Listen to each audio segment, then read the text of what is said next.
జీవితంలో ఒక్కసారైనా చేయాల్సిన యాత్ర చార్ధామ్. లతగారి ఆధ్వర్యంలో సంప్రదించండి. సింగర్ మంగ్లీ వివాదం ఇప్పుడు సోషల్ మీడియాలో తెగ వైరల్ గా మారుతుంది. రెండు తెలుగు రాష్ట్రాల్లో కూడా మంగ్లీ అంశం ఇప్పుడు చర్చనీయాంశంగా మారింది. ప్రముఖ జానపద గాయని మంగ్లీ తనపైన తప్పుడు ఆరోపణలు చేస్తూ వ్యక్తిగత ప్రతిష్టకు భంగం కలిగిస్తున్నారంటూ న్యాయవాది సింగపోగు సుబ్బారావు పైన తాజాగా పంజాగుట్ట పోలీస్ స్టేషన్ లో మంగ్లీ ఫిర్యాదు చేశారు. కేవలం బిగ్ బాస్ షోలో అవకాశం కోసమే సుబ్బారావు తనపైన నిరాధారమైనటువంటి ఆరోపణలు చేస్తూ ప్రచారం పొందే ప్రయత్నం చేస్తున్నారంటూ కూడా ఆమె తీవ్రంగా మండిపడ్డారు. అంతేకాకుండా మీడియా ముఖంగా మాట్లాడుతూ తీవ్ర భావోద్వేగానికి గురయ్యారు. కన్నీరు కూడా పెట్టుకున్నారు మంగ్లీ. గత కొంతకాలంగా నేను ఏ రకంగా ఉంటున్నానో అందరికీ తెలిసిందే. అలాంటి నాపైన ఈ రకంగా నిరాధారమైనటువంటి ఆరోపణలు, నన్ను డిఫేమ్ చేసేటువంటి కార్యక్రమానికి ఈరోజు పూనుకుంటున్నారు కొంతమంది అంటూ కూడా ఆమె కన్నీరు పెట్టుకున్నటువంటి దృశ్యాలు అయితే ఇప్పుడు వైరల్గా మారుతున్నాయి. తను మాట్లాడుతూ అనేక అంశాలని తీసుకురావడం జరిగింది. భావోద్వేగానికి గురయ్యారు, కన్నీరు పెట్టుకున్నారు. అక్కడే అడ్వకేట్తో సహా మీడియాతో మాట్లాడుతూ అనేక ప్రశ్నలకు కూడా సమాధానాలు చెప్పారు. ఇందులో తన ప్రమేయం నిరూపిస్తే దేనికైనా సిద్ధంగా ఉంటానంటూ కూడా మంగ్లీ అక్కడ తాను సవాల్ విసిరారు. నేను చేసింది ఏ మాత్రం కూడా తప్పు కాదు, అసలు ఇందులో నా తప్పే లేదు, నా ప్రమేయమే లేదు, ఖచ్చితంగా ఈ అంశం తర్వాత రుజువు అవుతుంది, అప్పుడు నాకేం చేస్తారు, ఈరోజు వచ్చినటువంటి ఈ యొక్క విమర్శలకు లేకుంటే నెగిటివిటీకి ఆ తర్వాత ఏం చేస్తారో నాకు న్యాయం అంటూ కూడా ప్రశ్నించినటువంటి సందర్భం. నోట్ల కట్టలతో కనిపించింది తన తమ్ముడు కాదంటూ కూడా ఈ సందర్భంగా మంగ్లీ స్పష్టం చేశారు. ఒకసారి ఆమె ఏం మాట్లాడారో కూడా విందమ్మా. నేను మీడియా మిత్రులకు నేను ఒకటే కోరుకుంటున్నా, దయచేసి ముందు వెనక వెరిఫికేషన్ చేసుకొని పోలీస్ వాళ్ళందరినీ కూడా అడిగి, దయచేసి నేను సోషల్ మీడియా నుంచి వచ్చా, నేను సోషల్ మీడియానే నాదే నాకు శాపంగా మారుతుందని నేను ఏ రోజు కూడా అనుకోలేదు. నేను ఒక ఆడపిల్లని, దయచేసి చెప్తున్నా, ఇందులో నా ఇన్వాల్వ్మెంట్ ఉంటే మళ్ళీ చెప్తున్నా, మీరు ఏం చేసినా నేను పడ్డానికి సిద్ధం, నేను ఎక్కడికైనా వస్తాను. కానీ అనవసరంగా నన్ను దయచేసి బ్లేమ్ చేయకండి ముందు వెనక తెలుసుకోకుండా. ఇందులో నా ఇన్వాల్వ్మెంట్ 1% కాదు కదా, 0% కూడా లేదు. ఆయన జస్ట్ ఫేమస్ అవ్వడం కోసమే నాతో మాట్లాడాడు కూడా, నువ్వు వస్తేనే నేను మాట్లాడతాను అని చెప్పి ప్రతి ఒక్కరిని కూడా ఆయన అట్లనే అప్రోచ్ అవుతున్నారు. సెలబ్రిటీస్ని నేను కనుక్కున్నాను కూడా, ప్రతి ఒక్క సెలబ్రిటీ ఇదే చెప్తున్నారు.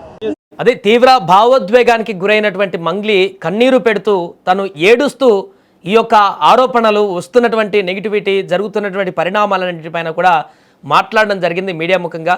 సుబ్బారావు ఆరోపణలను తీవ్రంగా ఖండించింది ఈ సందర్భంగా మంగ్లీ. నాపై చేస్తున్న ఆరోపణలని పూర్తిగా అవాస్తవాలు. గతంలో నా యూట్యూబ్, ఇన్స్టాగ్రామ్ వీడియోలను తొలగించాలంటే 10 లక్షలు వారు డిమాండ్ చేశారు.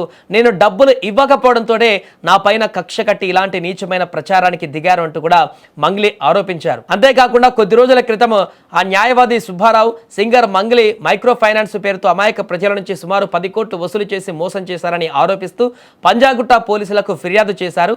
అంతేకాకుండా ఈ విషయంపైన మంగ్లీ ఆమె సోదరులు తనను ఫోన్లో బెదిరించారని కూడా ముందుగా సుబ్బారావు ఆయన తన ఫిర్యాదులో పేర్కొన్నారు. దాంతో ఈ వివాదం మొదలైంది. ఈ నేపథ్యంలో తాజాగా మంగ్లీ కూడా పంజాగుట్ట పోలీస్ స్టేషన్కి వెళ్ళి అక్కడ రిటర్న్ కంప్లైంట్ ఇవ్వడం జరిగింది. మీడియా సమావేశంలో ఈ సందర్భంగా అక్కడ మాట్లాడుతూ తనపైన వస్తున్నటువంటి ఆరోపణలు కారణంగా తీవ్ర మానసిక క్షోభ అనుభవిస్తున్నానని కూడా ఆవేదన వ్యక్తం చేశారు.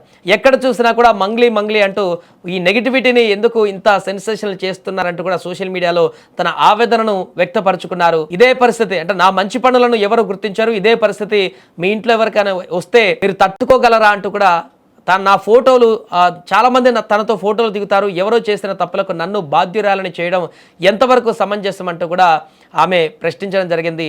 ఆమె భావోద్వేగానికి కూడా గురయ్యారు. ఈ సందర్భంగా పూర్తిగా తన యొక్క భావోద్వేగంతో అక్కడున్న వారందరూ కూడా కొంత ఆవేదనని అర్థం చేసుకున్నటువంటి పరిస్థితి ఉంది. న్యాయవాది సుబ్బు కేవలం పాపులారిటీ కోసమే తన పేరును ఈ వివాదంలోకి లాగుతున్నారంటూ కూడా మంగ్లీ ఆరోపించారు. ఆయనకు ఫేమస్ అవ్వాలనేటువంటి కోరిక విపరీతంగా ఉంది.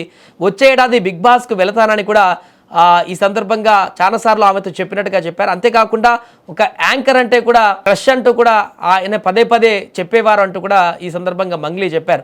అలాంటి వ్యక్తి ప్రచారం కోసం నాపైన నిరాధార ఆరోపణలు చేస్తున్నారు. నాతో మాట్లాడినప్పుడు కూడా ఆయన ప్రవర్తన సరిగా లేదు, దానికి సంబంధించిన వీడియో కూడా నా దగ్గర ఉంది అంటూ చెబుతూ దాన్ని మీడియా కూడా చూపించారు మంగ్లీ. ఆయన తనతో వల్గర్గా మాట్లాడారని, ఆకాశం నుంచి ఊడిపడ్డావా అంటూ అసభ్య పదజాలాన్ని కూడా ఉపయోగించారంటూ కూడా మంగ్లీ తీవ్ర ఆవేదన వ్యక్తం చేశారు. ఈ కేసులో తన ప్రమేయం ఉందని నిరూపిస్తే ఎక్కడికి రమ్మన్నా రావడానికి సిద్ధమంటూ కూడా మంగ్లీ సవాల్ విసిరారు.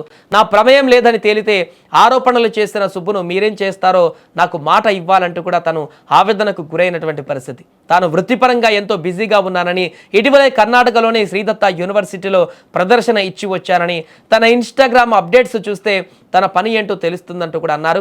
అనవసర వివాదాలతో తన సమయాన్ని వృధా చేయవద్దంటూ కూడా విజ్ఞప్తి చేశారు మంగ్లీ ఈ సందర్భంగా. ఇదే సమయంలో ఈ కేసులోని అసలైన బాధితులకు తాను అండగా ఉంటానంటూ కూడా మంగ్లీ స్పష్టం చేశారు. బాధితులకు పోలీస్ శాఖ తప్పకుండా న్యాయం చేయాలి, నేను ఖచ్చితంగా వారి పక్షాన నిలబడతాను, కానీ సంబంధం లేకుండా నా పేరును లాగడం మాత్రం అన్యాయం అంటూ కూడా ఆమె భావోద్వేగానికి గురయ్యారు. ఈ సందర్భంగా పంజాగుట్ట పోలీస్ స్టేషన్కు వచ్చిన సందర్భంలో మంగ్లీ తీవ్ర భావోద్వేగానికి గురై కన్నీరు పెట్టుకున్నటువంటి దృశ్యాలైతే ఇప్పుడు సామాజిక మాధ్యమాలలో వైరల్ అవుతున్నాయి.